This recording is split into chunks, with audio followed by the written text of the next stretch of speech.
Man has been traveling from time immemorial on the ocean of consciousness as though beckoned by some mysterious light on some distant horizon. Man's earliest, as well as his ultimate and highest preoccupation, has been his quest after God, perfection, truth, bliss, and immortality. But how is man to realize them? The India of bygone days knew the answer. This knowledge was cultivated in the ashrams of ancient India under the guidance of great seers. Brave were the boys brought up in the ashrams. Who does not know the story of the young Nachiketa, who challenged the god of death to reveal the mysteries of immortality? In fact, the true India can never be imagined without her ashrams.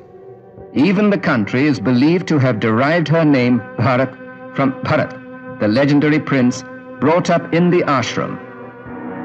Thousands of years have passed since then. Gigantic material achievements, devoid of an adequately superior consciousness to support them, have led man to the verge of destruction.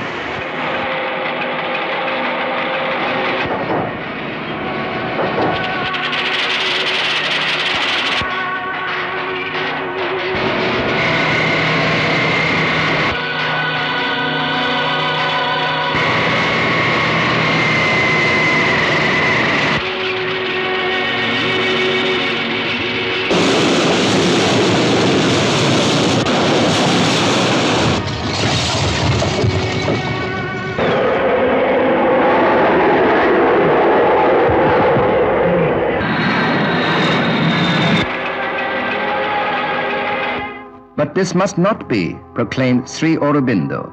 Man must evolve further in his consciousness. And when this world of matter and the spirit of heaven embrace each other, then there shall be the dawn of a new age. This message of Sri Aurobindo goes forth from his ashram at Pondicherry, the ancient Vedpuri, once the ashram of the Vedic rishi Agastya. Obeying an inner command, Sri Aurobindo came over to Pondicherry in 1910, when he was at the zenith of his political glory. It was at Pondicherry that he practiced and propounded his integral yoga.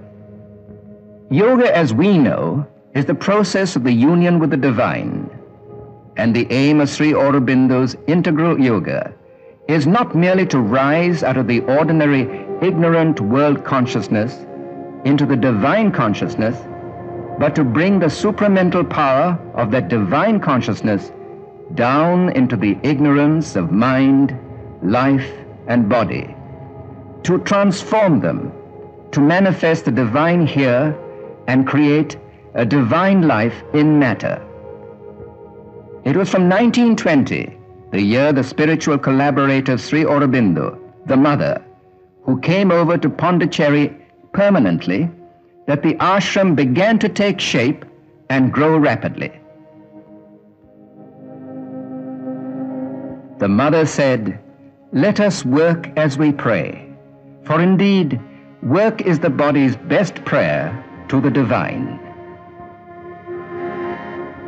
And so this harmonious complex hums with activities made up of more than 2,000 people, some of them old stalwarts who had made history in the first decade of the century as the revolutionary lieutenants of Sri Aurobindo, and among the others, hundreds of radiant souls abiding. But all are her children, whether 8 or 80. Until 1962, a day in the ashram used to begin with the mother appearing on the balcony and blessing the children. Then all would spread out into their fields of activities. Students and teachers would go to the Sri Aurobindo International Center of Education, where emphasis is given to integral education. This can help the student to develop all aspects of his personality.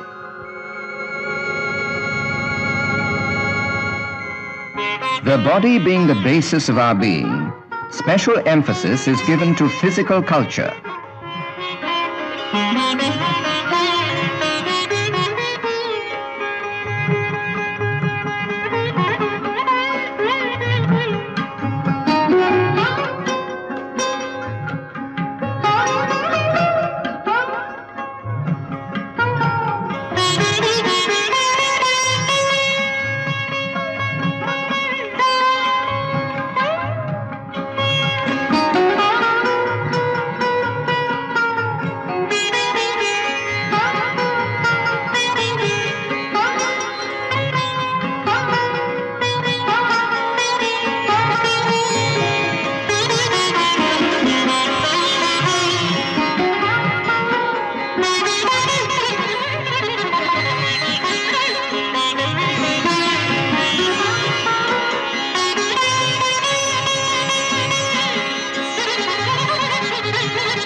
The Department of Physical Education not only formulates collective exercises on the basis of a synthesis of Eastern and Western methods, but it also prescribes to each individual exercises best suited to him.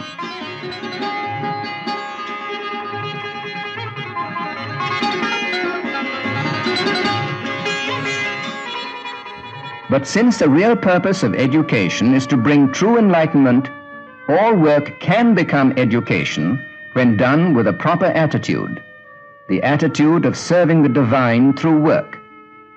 Whatever work one may do, one should do it as perfectly as one can, is the motto in the ashram. For work becomes yoga when one offers it to the divine and seeks his own perfection through it. There is no hierarchy among the ashramites.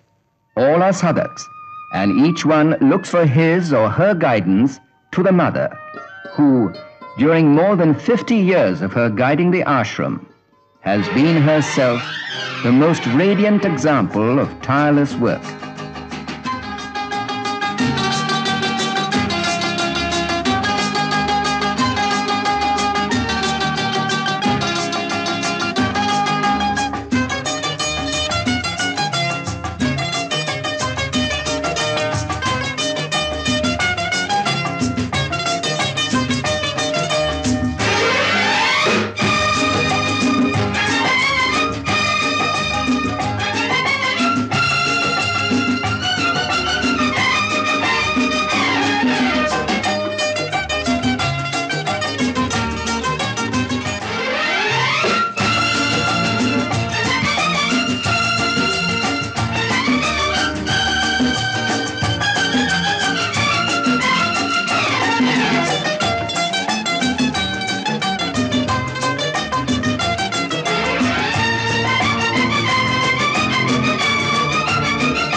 The products of the various departments of the ashram are in great demand in the outside world.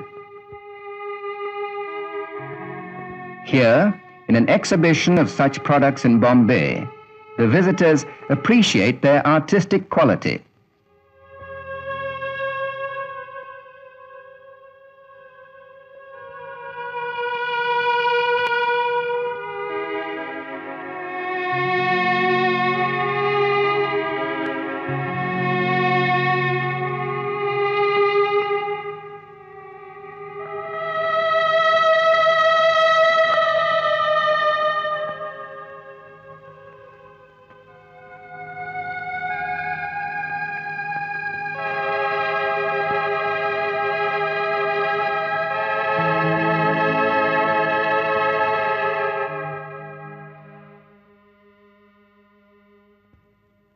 Twice every week, there is a collective meditation, but each one has his own time for meditating near the samadhi of Sri Aurobindo or elsewhere. And there are 4 special days when the mother gives darshan to the public. February 21st, the birthday of the mother; April 24th, the day of the mother's coming over to the ashram; August 15th, the birthday of Sri Aurobindo; and November 24th, the Siddhi Day. On these days, often thousands of devotees join the ashramites in meditation around the master's samadhi. During his lifetime, Sri Aurobindo and the mother both used to bless the devotees who filed past them on these 4 days. They had the opportunity of visiting the room where Sri Aurobindo lived for the last 24 years before leaving his body on 5th December 1950.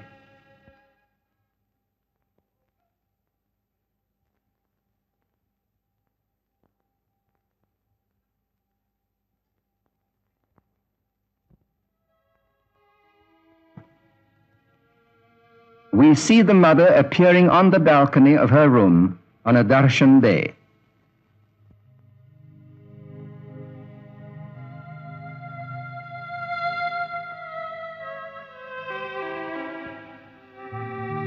Amid the work of darker powers, she is here to heal the evils and mistakes of space and change the tragedies of the ignorant world into a divine comedy of joy.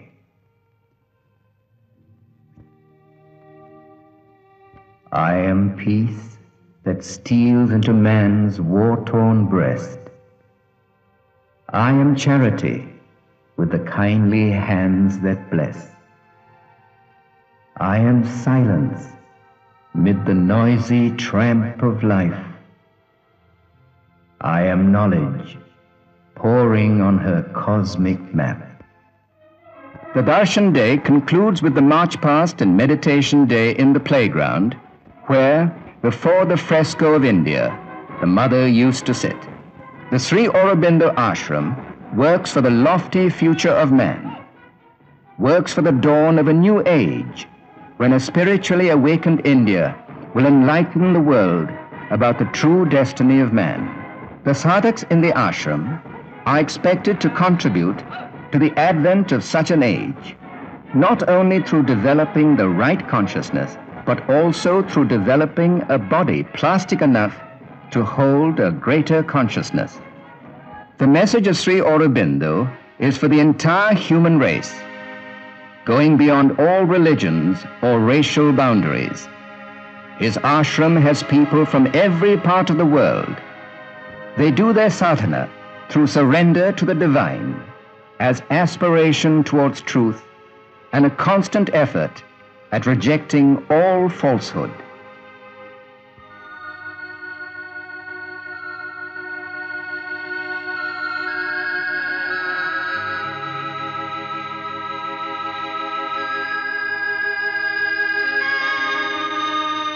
As the message of Sri Aurobindo and the Mother is spreading around centers to study their vision, branches of the Sri Aurobindo Society are opening up at many places in India and abroad.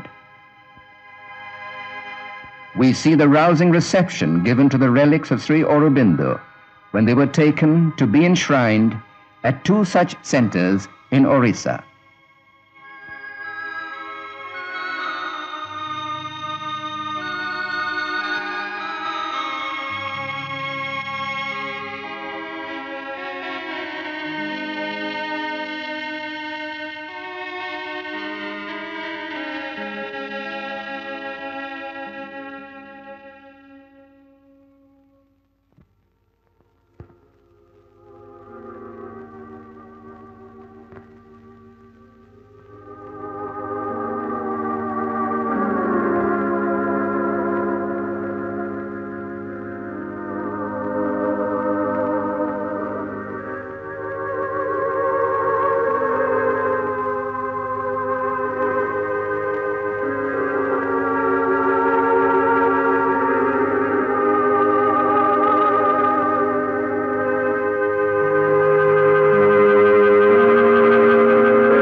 The international township of Auroville, near Pondicherry, is a bold experiment in giving shape to Sri Aurobindo's ideals of human unity and the advent of a new future for humanity.